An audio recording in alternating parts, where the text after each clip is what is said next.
हर रात की तरह उस रात भी मैं अपने फ़ोन पर यूट्यूब स्क्रॉल कर रहा था। स्क्रॉल करते करते अचानक एक वीडियो मेरे सामने आई और वो काफ़ी इंटरेस्टिंग लग रही थी, तो मैंने इस वीडियो को ओपन कर लिया। लेकिन यहाँ पे एक प्रॉब्लम थी, मेरा फ़ोन का स्पीकर ही नहीं था काम कर रहा। मैंने फ़ोन के स्पीकर को पहले चेक किया, थोड़ा झंझोड़ा, लेकिन काम नहीं बना। तो मैं अपने ईयरबड्स लेने के लिए उठा, ड्रॉअर ओपन किया। ड्रॉअर ओपन करके जैसे ही मैंने अपने ईयरबड्स निकाले, उसी टाइम मेरी नज़र एक पुरानी फाइल पे पड़ी और वो फाइल मेरी 10th क्लास के पेपर्स की थी। मैंने ईयरबड्स को साइड पे रखा और उस फाइल को उठा लिया और उस फाइल को देखकर मुझे अपने पुराने दिन याद आ गए। उसी वक्त कुछ पेपर्स जमीन पे गिर गए, तो मैं उन पेपर्स को उठाने लग गया। उन पेपर्स को उठाते वक्त मेरी नज़र एक पुराने जले हुए टेस्ट के टुकड़े पे पड़ी, जो मैंने घर वालों की डांट के डर से जला दिया था। लेकिन वो टुकड़ा बच गया था और उसको मैंने संभाल लिया था as a memory, I think. उस पर लिखा था, कंप्यूटर में हर चीज एक डाटा है, चाहे वो वीडियो हो, इमेज हो या फिर ऑडियो हो। ये देखकर मेरे जहन में एक सवाल पैदा हुआ, ऑडियो भी एक डाटा है और डाटा एट द एंड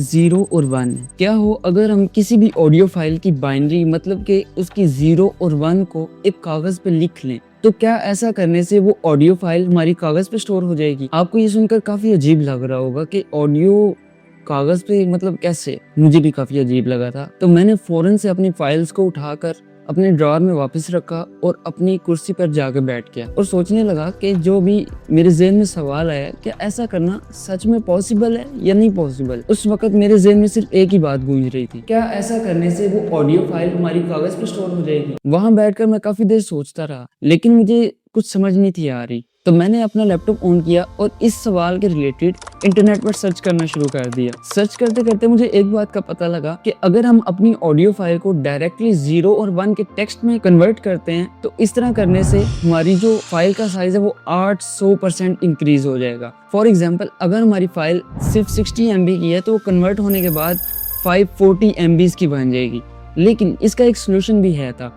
अगर हम अपनी फाइल को बाइनरी में कन्वर्ट करने के बजाय बेस 64 टेक्स्ट में कन्वर्ट करते हैं, तो उसका फाइल सिर्फ 25% इंक्रीज होगा और वो हमारी फाइल 60 MB से सिर्फ 75 MB तक जाएगी, जो कि ह्यूज इंप्रूवमेंट थी। तो मैंने जल्दी से अपना विजुअल स्टूडियो ओपन किया और वहाँ पे एक C# का प्रोजेक्ट बनाया और प्रोजेक्ट बनाकर उसमें कोडिंग करना शुरू कर दी। उस प्रोग्राम में मैंने C# की बाइट रीडर और बेस 64 कन्वर्टर का यूज किया और अपना प्रोग्राम मुकम्मल कर लिया था। और उसके बाद फिर मैंने जल्दी से एक ऑडियो फाइल रिकॉर्ड की टेस्टिंग के लिए, और जो मैंने अभी कोड लिखा था उसको मैंने ऑडियो पे अप्लाई किया और जैसा आप सोच रहे हैं वैसा बिल्कुल नहीं हुआ, क्योंकि कोड मैं लिखूं और एरर ना आए ऐसा पॉसिबल ही नहीं है। तो काफी देर डिबगिंग करने के बाद मैंने अपने कोड के एरर्स को सॉल्व किया और मैंने अपना प्रोग्राम रन किया और यहाँ पे जो रिजल्ट आया वो मैं देख के हैरान रह गया। हमारी जो ऑडियो फाइल थी वो टेक्स्ट में सही से कन्वर्ट भी हो रही थी और दोबारा मैं उस टेक्स्ट से अपनी ऑडियो फाइल रिकवर भी कर पा रहा था। लेकिन यहाँ पे एक और प्रॉब्लम थी, वो टेक्स्ट इतना ज़्यादा था कि 1 पेज क्या, 2 पेज क्या, 3 पेज पे भी पूरा ना आता। तो मैं ये देख के काफ़ी परेशान भी हुआ, लेकिन खुशी भी थी कि कोड काम कर रहा है, और परेशानी इस वजह से थी ये शुरू होती ख़त्म हो गया। लेकिन उसी वक्त मेरी नज़र टेबल पे पड़े हुए लैंप पे पड़ी, जिस पे ऑन ऑफ का आइकन बना था और वो ऑन ऑफ का आइकन बेसिकली 0 और 1 था। तब मेरे जहन में एक बात ट्रिगर हुई, जब हम ऑन ऑफ के बटन को दबाते हैं तो लाइट ऑन या ऑफ हो रही है, मतलब 0 और 1 और ऑन और ऑफ ये सिमिलर हैं काफ़ी। यहाँ पे मुझे बाइनरी का असल मतलब पता लगा कि हम हर उस चीज़ में डाटा स्टोर कर सकते हैं जिसमें 2 कंडीशंस हैं, चाहे वो 0-1 हो, ऑन ऑफ हो या ब्लैक एंड व्हाइट हो। ब्लैक एंड व्हाइट, यहाँ पे आपको कुछ बात समझ आई?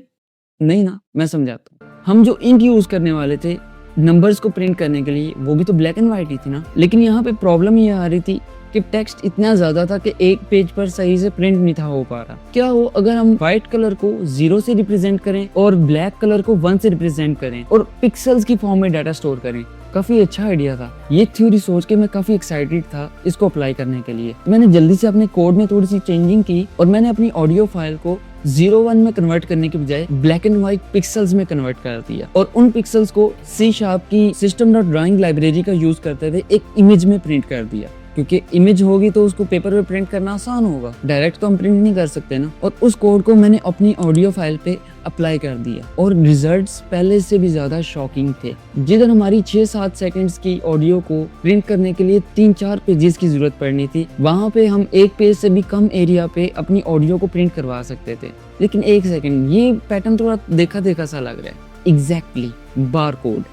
आप लोग ये सोच रहे होंगे कि मैंने बारकोड के अंदर अपनी ऑडियो को स्टोर क्यों नहीं किया। वेल, ये सवाल मेरे जहन में भी आया था, तो मैंने क्यों नहीं इसको बारकोड में स्टोर किया, इसके लिए मैं एक अलग वीडियो बनाऊंगा, तो subscribe. So back to the topic. इस पैटर्न को प्रिंट करने में एक प्रॉब्लम थी कि बहुत ज्यादा टाइम लग रहा था। सिर्फ 7 सेकंड की ऑडियो को प्रिंट करने के लिए तकरीबन 50 सेकंड से ज्यादा, मतलब 1 मिनट लग रहा था, और ये बिल्कुल भी अच्छा नहीं था। और जब मैंने इसको दोबारा ऑडियो में रिकवर किया तो उसमें भी तकरीबन इतना ही टाइम लगा।